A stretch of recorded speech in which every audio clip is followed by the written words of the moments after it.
जंगली कैदियों ने कैद खाने में नंगा नाच मचा दिया था जब उनको जिंदगी में पहली बार ज्योमेट्री बॉक्स मिला। इनको समझ नहीं आया कि इसका करना क्या है। उसमें से प्रकार निकाल के बोतल के ढक्कन में छेद कर रहे हैं, फिर उसके अंदर से पानी पी रहे हैं।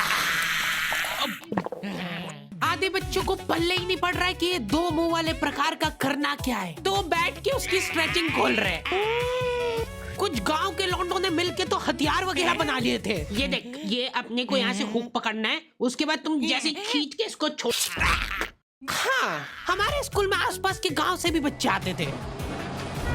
मेरे को बहुत बढ़िया लगते यार ये बच्चे। इनको तुम इनके बैग से ही पहचान सकते हो कि ये तो गांव से, क्योंकि इनके बैग की सबसे आगे वाली जेब में से हमेशा तेल टपकता रहता है। ये लोग लंच के नाम पे एक अचार की चीर और 3 पराठे भर के लाते थे स्टील के डब्बे में, जो रोज लीक कर रहा है। और ये लोग रोज अचार कैसे खा ले रहे हैं। ये लोग स्कूल की बस में ही आते थे, जिसका ड्राइवर था अब्दुल और कंडक्टर रफीक। अब्दुल और रफीक मिलके बसें ड्रिफ्ट करवा देते थे। जान दो,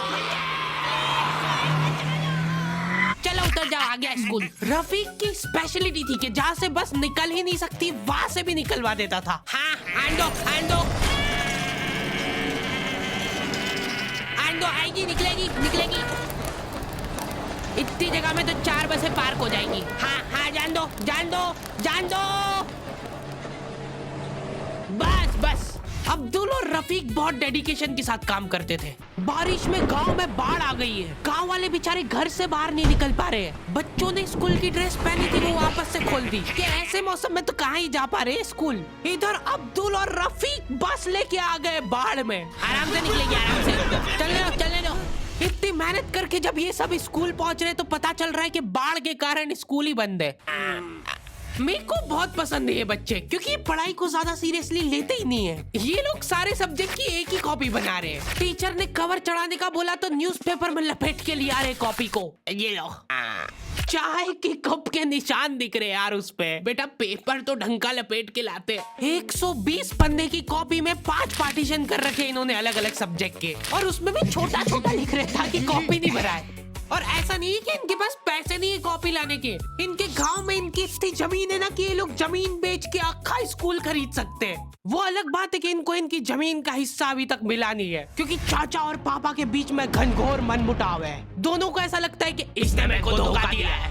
धोखेबाज, साथ में मत बोल। देख, मैं यहाँ पे फालतू बात करने नहीं आया हूँ, बात एकदम क्लियर है। मेरे को मिलनी चाहिए पूरी प्रॉपर्टी। अच्छा ठीक है, सबसे पहले तो तू औकात में रहे। तू रहे औकात में। अरे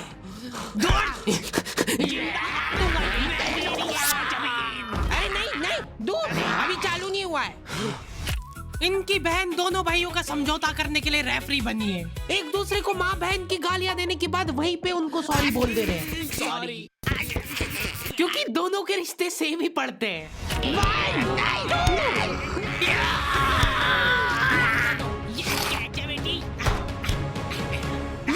जीत गया। ये देख कोर्ट कचहरी में मिलेंगे अब।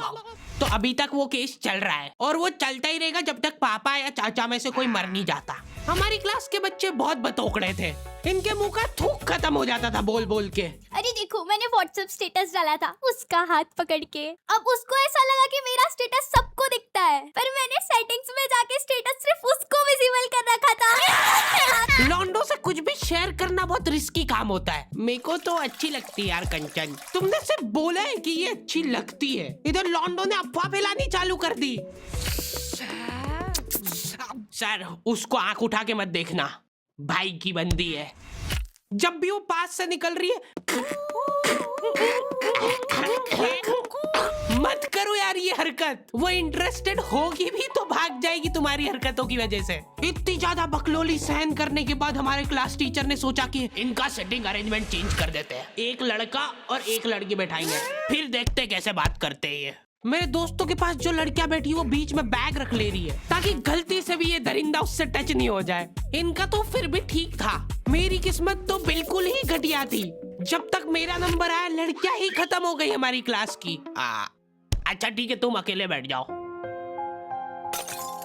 तो अब सभी बच्चों को फर्स्ट पीरियड तो मजबूरन ऐसे ही बैठना पड़ता था। लेकिन जैसे ही सेकंड पीरियड लगता था इस टीचर की क्लास के बाहर जाने में और अगले टीचर की क्लास में आने में 30 सेकंड मिलते थे हमको। उस 30 सेकंड में सब लोग अपने अपने झोले उठा के दौड़ रहे इधर उधर। जैसे ही अगला टीचर क्लास में आया, अब बेटा तुम सब हाफ क्यों रहे हो, तो सेकंड पीरियड में सब अपने दोस्तों के पास पहुंच जाते थे। लेकिन लड़कियों को उतनी भी सब्र नहीं है, उनको फर्स्ट पीरियड में भी बात करना है। व्हाट्सएप स्टेटस जो था वो सिर्फ उसको दिखा। क्लास के इस कोने से उस कोने तक इशारों में बातें हो रही है इनकी। लिप सिंक पढ़ ले रही है लड़कियां इतनी दूर से। यह लॉन्डो को चिल्ला चिल्ला के बताने के बाद भी समझ नहीं आती आधी चीजें। अरे तो तुम इसकी कॉपी नानी के यहाँ क्यों लेके गए थे? सर वो मेरे को लगा मैं वहां जाके पढ़ाई करूंगा। इनसे घर में, स्कूल में, कोचिंग में कई पढ़ाई नहीं हो रही है और 4 दिन के लिए कहीं घूमने जा रहे तो उसमें बैग में कॉपियां भर ले रहे कि अब होगी पढ़ाई। वो भी दूसरे की कॉपी मांग के ले जा रहे हैं। वहां जाके सिर्फ कॉपी निकाल के सामने रख दी सबके, ताकि नानी के घर पे तुम्हारा एकदम रोला जम जाए कि लड़का दुनिया इधर से उधर हो जाए पर पढ़ाई नहीं छोड़ता है। लड़का दूसरे की कॉपी मांग के लाया है अपनी कॉपी कंप्लीट करने के लिए, जबकि स्कूल डेली जा रहा है अपना लड़का, फिर भी कॉपी इनकम्प्लीट रह जा रही है। और बात ये कि वहां जाके भी इनसे कॉपी कंप्लीट हुई नहीं है, उल्टा हुआ निकाल के रख दी थी और भूल के आ गए कॉपी। और तुम्हारी लीव तो 3 दिन की थी, तुम 5 दिन बाद क्यों आए मुंह उठा के? सर हम लोग तीसरे दिन पे निकल गए थे वहां से और हम जैसे ही ऑटो रिक्शा में बैठे नानी जी ने रोना चालू कर दिया। अब जैसे जैसे ऑटो दूर जा रहा था मेरी नानी जी जोर से रोने लग रहे थे।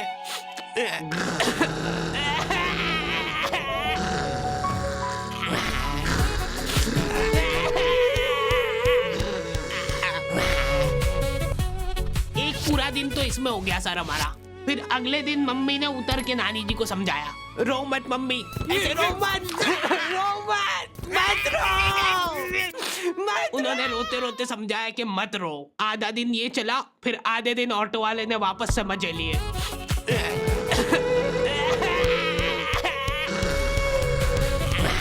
हाँ, बहुत हरामखोर टाइप बच्चे आते थे हमारे स्कूल में। हमारी क्लास के कुछ बच्चों को जने क्या चुल मची कि स्कूल में फोन ले जाते हैं और वॉशरूम में जाके वो फोन में गाने चला के झुंड बना के नाच रहे हैं।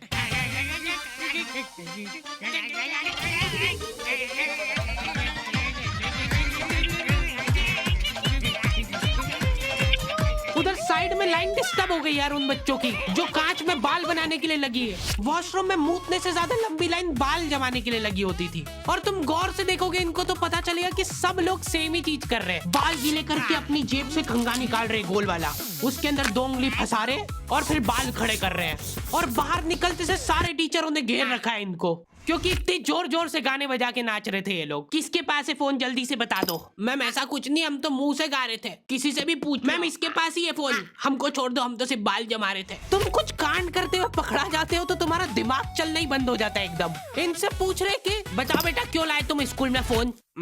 मैम वो यूट्यूब से पढ़ाई करने के लिए। स्कूल में? हाँ, हमारे स्कूल में सबसे बड़ी टॉप की सजा होती थी सस्पेंड करना। और मेरे को पता नहीं क्यों बहुत बढ़िया लगती थी ये सजा। ना तुमको स्कूल वालों को लीव लिख के देना है, ना स्कूल वाले तुमसे पूछेंगे कि तुम कहाँ गए थे। रिटायरमेंट वाली लाइफ जी रहे हो तुम स्कूल में। उसके मम्मी पापा को बुला के वो फोन भी दे दिया और उसको सस्पेंड कर दिया। अब वो बच्चा घर पे बैठ के आराम से फोन चलाता है और अपना जीवन खुशी खुशी बिताता है। उसके घर में सिर्फ 2 ही रिटायर्ड लोग हैं, एक उसके दादाजी और दूसरा वो।